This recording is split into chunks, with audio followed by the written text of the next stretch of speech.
Shall we begin?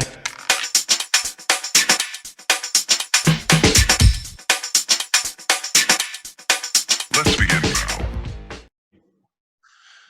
Yeah, so the fascinating thing is I've always been so focused on competitive golfers because 99% of my students are competitive golfers of some sort, but 99% of coaches are teaching non-competitive golfers or teaching amateurs or club players. And so you really want to be able to get anybody who walks in front of you and do a very quick analysis of where are they, where do they want to be, where are their gaps.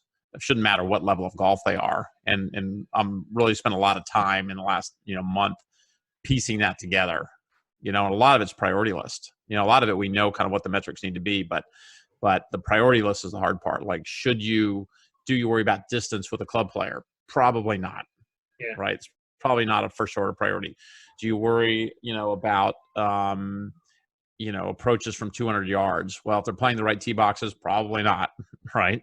So, how important is a P6 to a high handicap versus a competitive golfer? How important is, the other thing is how quickly can you change something?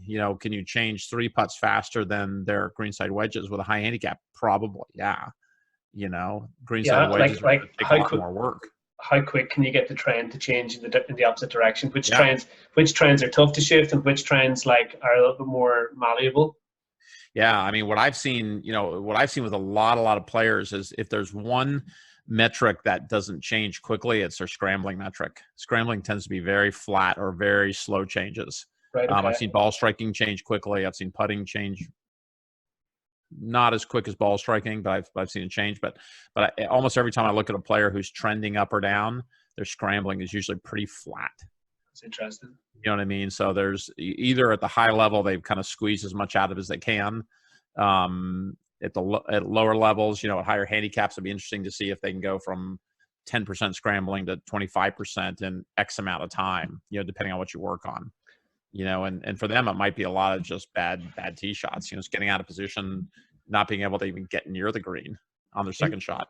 Is part of that, at a tour level, though, that you just can't really be on tour with a bad short game? You know what I mean?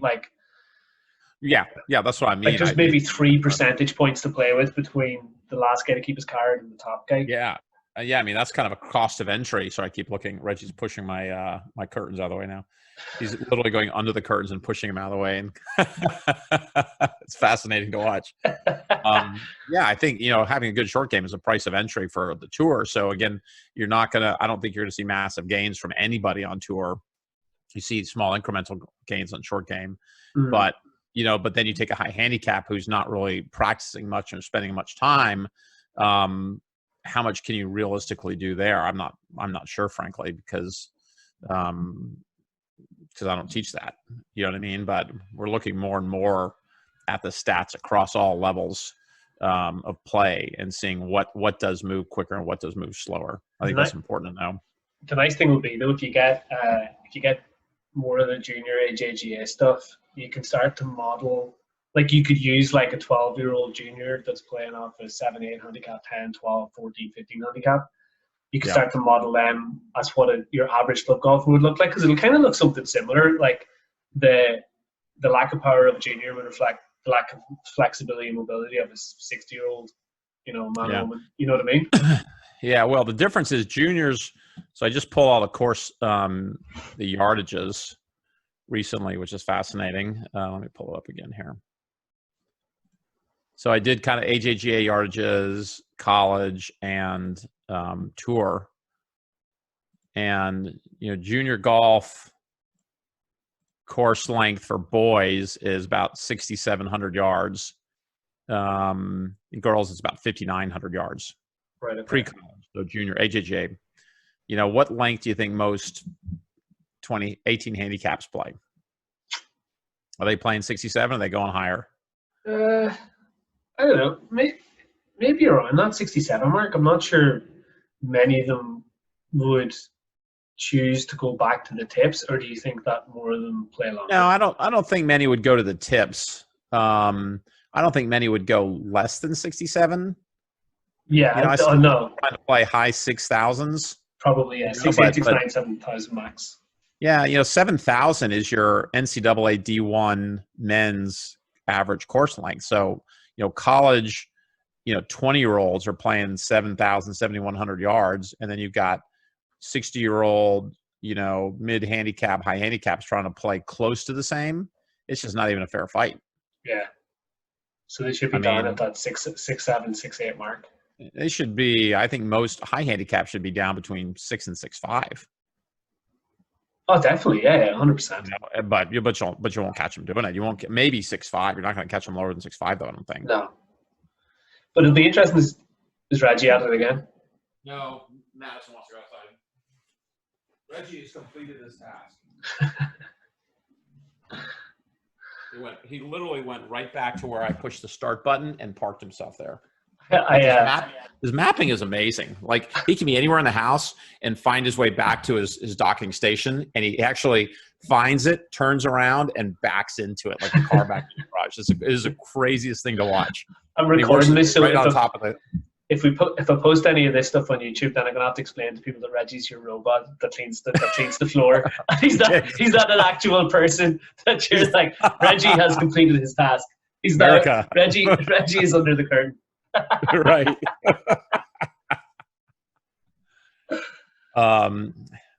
Yeah. So anyway, I think a lot of people are playing the wrong tee boxes for sure. But it's interesting to watch the progression. Like I said, if you really want to track, if you want to go to a junior golfer and say, here's your progression. Let's say you want to play on tour in 10 years.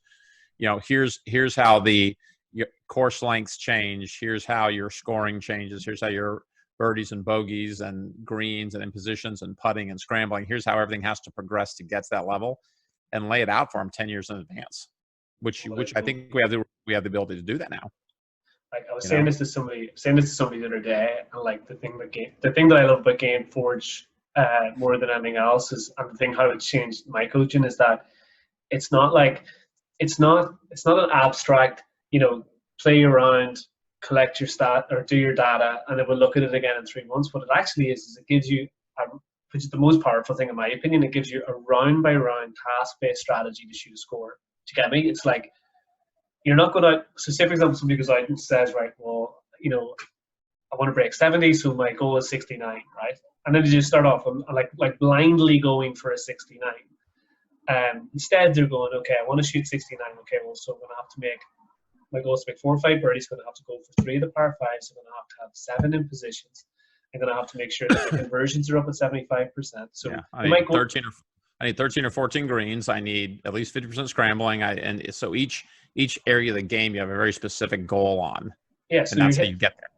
And like what it does is, and I had like 4 or 5 players doing this before we had the lockdown, is they were going out, playing a tournament, and on their card they were keeping like track of their tasks for the round, and they were so present because like they weren't even thinking about their score. They were like, okay, like I've had 1 3-putt, I cannot 3-putt again, so their speed was great for the rest of the round. They might have been tracking, okay, I've hit 9 greens, but I've only had 4 in positions, we've got to get a few closer coming home. You know what I mean? It's like, yeah, I think that's the most powerful thing, is that it's not, if you have some, like we spoke about this before, but if you have somebody who goes, minus like 2 strokes gained on approach. Okay, so yeah, now what? Yeah. How do you set a goal for being, how do you set a strokes gain goal for a round? Yeah. As an amateur? Yeah, it's impossible. I don't know how you do that. I don't know how you translate that into performance. Exactly. Other than if you've said, okay, that means I need to hit 9 fairways and 13 greens, but you got to back into it. But then again, what that is depends on your stroke change approach. It's going to depend on your approach distance, your approach lie, and it starts getting complicated. Yeah. Right. Oh, way too complicated and untrackable too. Yeah. And I think like that's even for your higher handicaps, it might be a stretch to get them to record their data, but even if they just were clear on their task every round of what they needed to do to break 100, to break 90, to break 80. Yeah, I mean, the higher handicaps, you're just saying you need to hit X number of greens and not 3-putt once, not 3 times. Yeah. Okay, that'll get you below, 90. Yeah. And that's it. Couple goals. And leave it at that. And leave it at that. and probably put a cap on, doubles. Yeah. The big thing with doubles is it a penalty? Is it a penalty? So is it a tee shot penalty, or is it compounding errors on a hole where you hit it in the rough, duff it out of the rough, then hit it in the bunker, then leave it in the bunker, and then two putt it? Is it that kind of compounding error, or is it just, I hit my tee shot in the water, boom? And have you done any analysis on doubles? So like how many doubles come from? Yeah, I've done it for some tour players. I've looked at doubles to see their source of their doubles. And it looks like, if I remember correctly, like 60% are tee shots, sourced from tee shots, and then like 15% from approaches on par fives, and then 15 cost doubles. Yeah. Penalties. Sorry, penalties. Okay. That was a penalty analysis, which may or may not be double, because like somebody like Justin Rose can take penalties and not make double. But it was what's the source of your penalties? And I think it was like 60, 15, 15 tee shots, par five approaches, and just other crap. 50% of, but majority of penalties are tee shots, vast majority at any level, I think. Then doubles we'd have to break it out farther, which is, was there a penalty? Was it a penalty induced double, or is it a non-penalty induced double? Mm-hmm. And I would presume that like the non-penalty induced doubles would be somewhat easier to correct than the penalty induced doubles. Like compounding errors are a little bit more decision making than they are shot quality, where you get out of position and then your next shot doesn't get you back in position. Yeah. And you do that twice and you're done.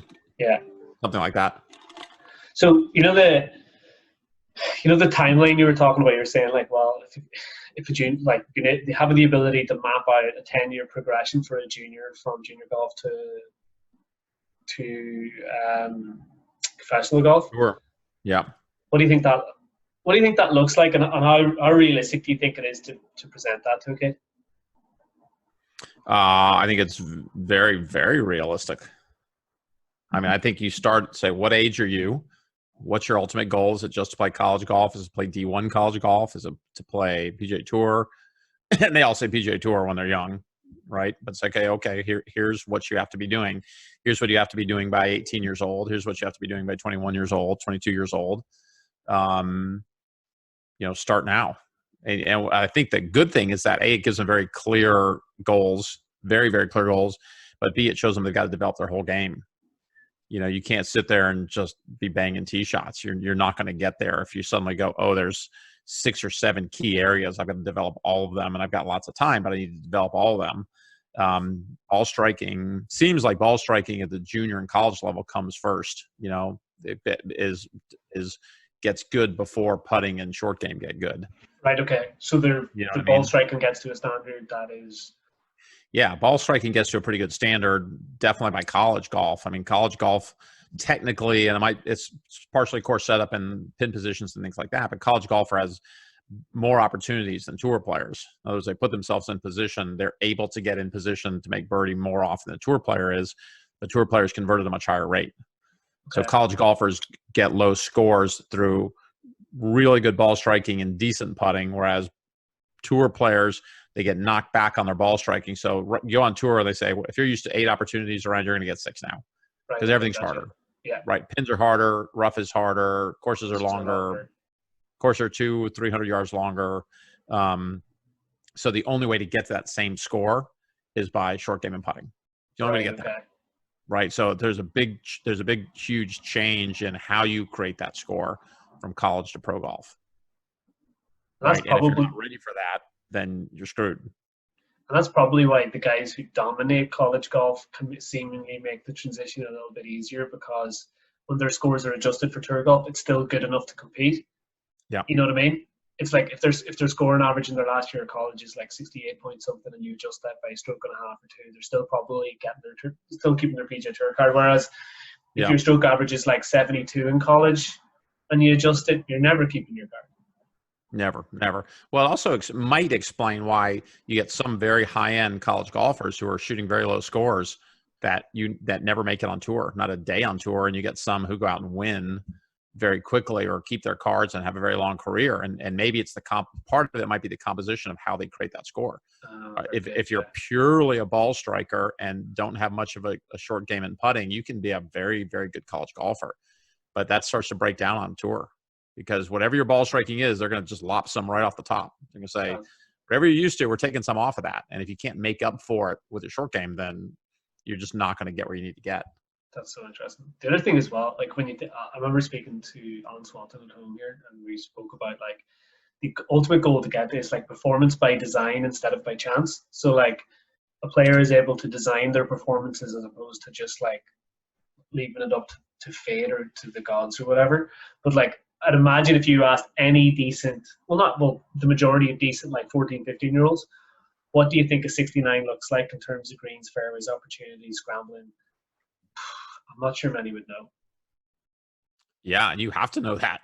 I mean, if you really want to design how to create a certain score, if you want to create your tactics to get to 69 or 67 or even 72, you have to know those numbers. You know, because there's multiple paths to get there, but there's not unlimited paths to get there, right? You can't try hitting 10 greens and shooting 67. Probably not going to happen unless your scrambling is absolutely out of this freaking world. Now you might do that once, but you're not going to continue to do that. There's no way. No way. And it's interesting. Another one too that I know we've spoken about before is like getting the trend line to shift and stuff. It's so multifaceted. And say for example, you go to a kid and you go, okay, well, right, you're hitting 10 greens around, and that's just not going to get it done. How much do you reckon? How much do you reckon like just knowing the numbers will shift the curve, and how much do you reckon you have to go a bit deeper than that? Like, have you seen like I've seen it. I've seen both. I mean, I've seen where just knowing the numbers, people dynamically adjust. Yeah. You know, and I've seen players who know the numbers, but there's a technical flaw or something that's not letting them get to the number. Yes. So it could be either, but we've seen players where we say, you must have 8 in positions to shoot what you want to shoot. You've got 6 right now. And it's more of a strategy change or a decision-making change. And then they actually get there. They go, okay, I know what I have to do. I'm not getting there. Let's figure out the tactics and the strategy to make sure we have 8 opportunities. Yeah. And it's not necessarily a ball striking issue. Yeah. Right. Because we see some players who have 14 greens and 3 in positions. And that's decision-making and targeting. They're just hitting the middle of the green all day long. Well, okay, you can shoot close to par, but you're not going to go low. 100%. It's never going to happen. And I think one of the things that you see, and I know I've seen a lot of, is like so many people are so obsessed with the 1% and ignore the 99%. Do you know what I mean? Yeah. They're so obsessed with like the fine stuff, but they've no basics in place. It's like they spend all their life like tuning the engine of their car, but they've actually never taken the car out on the road, which would be like they've no idea of the direction they're going in. So it's like they spend all their time making this like beautiful golf swing, but they've no idea what should this golf swing provide me with? It should provide me with 14 greens around. It should provide me with like 6 or 7 in positions inside 20 feet. My short game should provide me with 50% of the time when I miss a green, I should hit it inside 6 feet. And they don't know that. And either their perception of the margin is too narrow, which leads to huge frustration and like a poor attitude, or the margin's too wide, and they get complacent and they just don't shoot the right scores. Do you know what I mean? Yeah. Does that make sense? Yeah. It's like when either they think that every shot from 180 yards should be inside 10 feet. Do you know what I mean? Yeah. And they're pissed off if it falls slightly offline, or they think that every putt from 10, 12 feet should go in, and frustration builds. Or I think the frustration sometimes comes from having like absolutely no focus on what good is and what it looks like. Yeah, I mean, you've got to be realistic. You got to have hard but achievable goals, and if you're totally unrealistic, you're just going to be pissed off all the time. And then if you're pissed off about it, then what are you going to do? You're going to go start changing something. And you might be hitting your numbers, but you don't think you're hitting your numbers. You're going to start changing, and you might actually start destroying something that's actually working well enough, and you just don't realize it. Yeah. And like frustration comes from not knowing. So like when players get really frustrated is like when they're like, oh, I'm not, I know it, like I'm not finishing where I want to be finishing. I'm not script, but I have no idea why I'm not doing it. Yeah. And then they go down into all kinds of rabbit holes, and that's where like I think the endless churn. Yeah, 100%. And how far away do you reckon we are from having that quality of information, having that quality of information out there, and every player being clear on what is necessary at each level? Well, I think we have the information, but I think it hasn't been disseminated to hardly anybody. I think we're on the early bleeding edge of, okay, we're starting to really understand this very clearly, but it's certainly not out there. And I do think a lot of the problem is because a lot of players don't see the value in keeping metrics. And they need to understand that the value in it. I think if they understand the long-term goals and long-term progression, they'll understand the value of tracking that. But I think right now they don't, because I don't think they get what they need out of stats. 100%. So somebody says, go keep a bunch of stats. And they keep a bunch of stats and they go, all right, so what am I supposed to do with all this? And they just quit. Yeah. Right? I think that's been kind of historically for 95% of golfers, that's historically kind of been the situation, and that needs to change. That all needs to flip upside down. I think as well. So we'll see how long that takes. Yeah, but I think as well, the other thing, and I know I've been kind of guilty of this too, is so I think we've got it reversed. We as coaches and as like people involved in the game, we kind of messed it up. But what we did was we told players, go keep stats and then come back to us. Whereas what we really should have been doing was going, here's what you need to do on a round by round basis. Go get it. Yeah. And that will motivate them to keep the stats. Do you know what I mean? Yeah. Give them that first. I know as a coach, and I set targets, say, here's where we need you to be. And I'm going to keep looking. And every time we have a lesson, I'm going to look at your numbers and see if and I'm going to be monitoring your trends over time. Yeah. It really wakes them up and motivates them to actually do it. Yeah. But I think and it's kind of like but we should be clear on the task first before we ask them to keep the metrics. Do you get me? Yeah, totally. And I think that's where we fucked it up though, because that's where we were like, oh, right, you need to keep your stats for 2 months and then come back. And they're just blindly doing it, not knowing why they're doing it. Not knowing what it means. Totally. Not knowing how to interpret it. Not knowing how to interpret it. Whereas they should be able to go like straight after a round, go, I only had 3 in positions today. No one really only hit 10 greens. I had 3 3-putts. Well, that explains that. I only made 3 birdies. Do you know what I mean? I needed to make 5. Yeah. By the way, I got you saw we got the WhatsApp notifications activated for Europe. Yeah, that's brilliant. Yeah. So if you get any people putting rounds in, you'll get real time text on that. Yeah, the nice thing there. Nobody's putting rounds in right now, but I know that's the hard part right now. Rounds in here. Well, I think the big thing, and I've been doing this. I suppose the big thing right now is actually that first piece is actually making people aware of what the required standards are. Yeah.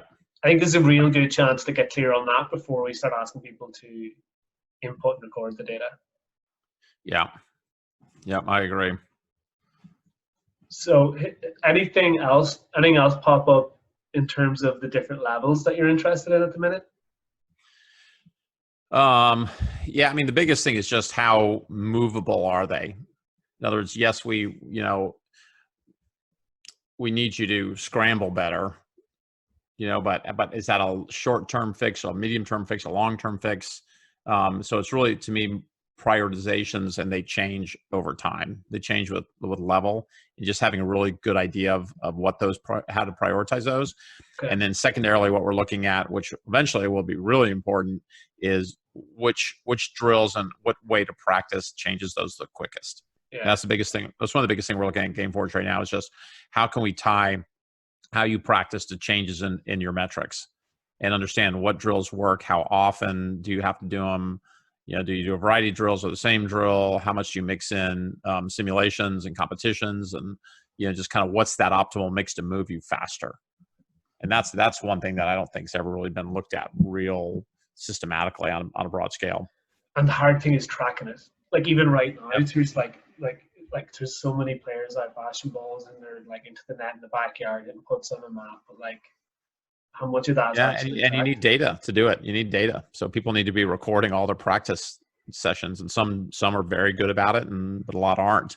Yeah. You know, and that's, you know, as we get more and more data, we'll get better and better at it. But you can't do it without the data recording. So The other one as well, what's really interesting is how, like, because golf is so low intensity and you could in theory practice for 6 hours a day, 8 hours a day, maybe 9 hours a day. How many of those hours are actually necessary? yeah, Do you know what I mean? yeah, Like maybe like players and us as coaches are getting to work for 8, 9 hours a day, and only like two of those hours are necessary for performance improvements, and 6 of them is just, you know, absolute waste of time. yeah. And the concern that I always have is if you're practicing 8 hours a day and 6 are useless, you're putting yourself in a position to be injured. 100%. You know, if you're injured as a golfer, you're a spectator. You know, And emotionally fatigued, mentally fatigued, drained, all those yeah, things. So I think yeah, like part of the interesting piece is like what drills have the biggest impact in changing the metrics. yeah, But an even bigger part of the piece is like how much time do we actually need to practice in a week? yeah. And you see that Probably less than people think. I reckon it is way less. Like how Yeah, many times do guys come back from a layoff after being injured and win within the next 2-3 weeks? yeah, You know what I mean? yeah, So like, you know, that would be the piece that would be most interesting to me. Would be like, it's like, you know, the way in medicine you have like the minimum effective dose. What we should be looking for in practice is the minimum effective dose. yeah, Like, what's the minimum effective dose we need to apply to get the change that we want to see? And because I see it all the time, is like players like overwork, or not even, maybe just do too much of the same thing, if that makes sense. yeah, Like if, like, so for example, imagine if you told every player you only need to practice for 2 hours a day, then they could spend more time on their mobility, more time on their nutrition, more time on their sleep, more time on their mental game, more time on X, Y, and Z. yeah, But those things have been neglected for years. yeah. So how would you track that? What would be your, what's Well, your thoughts you there? need people tracking what they're doing and how long. You know, you've got to have a decent sample size, and you have to do it. Well, you have to do it across. Well, if you do it just competitive golfers, that's one thing, and that's probably the more important segment because most high handicaps are not going to go practice 3 hours a day, Yeah. even 2 hours a day, right? Maybe go to the range for an hour or something like that. Maybe, Yeah. even that. But you just need the information. I mean, you got to track it. You got to track over 6 months, 9 months. You know, this is not something you track over a week because you've got to see long-term change and a lot of stuff. You know, even month to month, you see blips and trends that go away. You know, they blip for 1 month and then come right back the next month. Yeah. You know, and you've got to smooth all that out. So you certainly can't do round to round or even month to month. I think you need at least 2 or 3 months to really see a real trend. Yeah, it's a hard one to change, but it's definitely something. And this will tell a lot. Like if you do it'll be interesting to see how many players said, I didn't do anything really. I just put the clubs away. I focused on other stuff. I did my fitness instead. And then the guys that were out hammering golf balls day after day after day after day after day, Yeah. and who comes back the better for it. Yeah. Well, that's what I will be able to see when they come back after 30 days of 30 days have passed and they're playing tournaments, and to see what the changes in scores will be. We'll be able to. It'll be very, very clear who's gotten better and who's gotten worse, and that'll be really interesting. Because we see a lot of players come back after Christmas break who degrade significantly.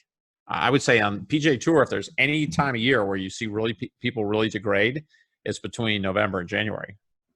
Right. No question about it.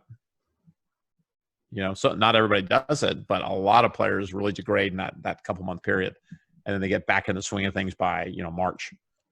Yeah, it's interesting. College too. College is the same. College players really, come back after Christmas break, and they all degraded almost across the board. It's unbelievable. Any players get better after the break? You mean come back stronger? Yeah. I'm sure there have, but I can't identify them yet. It's, I mean, looking across like 50 teams this year after the break, I think almost every team I looked at every team that I can think of that we looked at, their scores degraded for the first couple tournaments versus the fall. Every single one of them. that's mental. So to me, that's got to be just taking a couple months off and not doing what you need to maintain your game. You know, a lot of northern schools, if you're living in the north, it's hard because you can't get on the golf course, you can't putt. You know, but there's a lot of those teams are southern schools, you know, where they can get out and play. It made Tiger's career all the more impressive, where you used to only play like 12, 15 events a year and win. Yeah. He could take those big, like 6, 8 week stretches and come out of the gates and beat everyone. Yeah. Yeah, I know. He obviously knew how to keep it together. I hate to run, but I got another thing to do in 10 minutes. Okay. Peace out.